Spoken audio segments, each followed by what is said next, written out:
சாய் பக்தர்களுக்கு என் அன்பு வணக்கங்கள். ஓம் சாய்ராம். என் அன்பு குழந்தையே, உனக்கு எப்பொழுதுமே மகிழ்ச்சியை நிலைத்திருக்கட்டும். உன் வாழ்க்கை எப்பொழுதும் மகிழ்ச்சியாக இருக்கட்டும். சந்தோஷமே உனக்கு பெரிதாக இருக்க வேண்டும் என்பதே என்னுடைய ஆசை. சாயப்பா என்னுடைய வாழ்க்கையில் ஏற்பட்டிருக்கும் துன்பங்களை எல்லாம் நீக்கி என்னுடைய வாழ்வை சந்தோஷமாக்குங்கள் என்று நீ என்னிடம் கோரிக்கையை வைக்கிறாய்.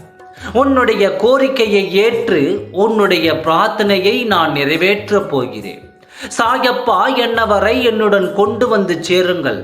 கண்டிப்பாக உன் துணையை உன்னிடம் கொண்டு வந்து சேர்க்கப் போகிறேன். இனி நீ வாழ்க்கையில் மகிழ்ச்சியாக இருக்க வேண்டும்.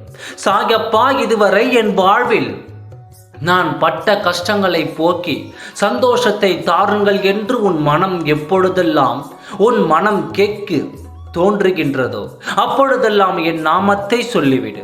அப்படி நீ சொல்லிக்கொண்டே இருந்தால் உன்னுடைய இல்லமும் உன்னுடைய உள்ளமும் மகிழ்ச்சியில் துள்ளி குதிப்பாய். சாயப்பா என் துணையை என்னிடம் பேச சொல்லுங்கள் என்று நீ சொல்கிறாய். நிச்சயமாக சொல்கிறேன், நீ எதிர்பார்த்து காத்து கொண்டிருக்கும் அதற்கான வேண்டுதல் நிச்சயமாக நிறைவேறப் போகிறது.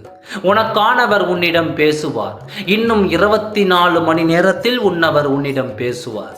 நீ நம்பிக்கையோடும் தைரியமாகவும் இரு. அவரை நான் உன்னிடம் பேச சொல்கிறேன். அதற்கு என் நாமத்தை 11 முறை சொல்லிவிடு. அதாவது ஓம் ஸ்ரீ நாதாய நமக, ஓம் ஸ்ரீ நாதாய நமக என்று 11 முறை சொல்லிவிட்டால் உன் துணை நிச்சயம் 24 மணி நேரத்தில் உன் துணை உன்னை அழைத்து பேசுவார். உன்னுடைய வேதனையும் கஷ்டமும் வெகு விரைவில் தீரப்போகிறது. உன்னுடைய வாழ்க்கையில் ஒரு நாளும் துன்பம் இருக்காது, கவலையும் இருக்காது. உன்னுடைய கவலையும் பயமும் உன்னை துன்பத்தில் ஆழ்த்துகிறது. உன்னுடைய மன தைரியத்தை இழக்க வேண்டாம். நம்பிக்கையோடும் பொறுமையோடும் இருந்தால் உன்னுடைய வாழ்க்கை சுபிட்சமாக இருக்கும். எதை நினைத்தும் கலங்க வேண்டாம். என்னுடைய நாமத்தை மட்டும் நீ சொல்லிக்கொண்டே இரு. ஒரு நாளும் உனக்கு துன்பம் இருக்காது. உன்னவர் உன்னை அழைப்பார். நம்பிக்கையோடு இரு. ஓம் சாய்ராம். நன்றி, வணக்கம்.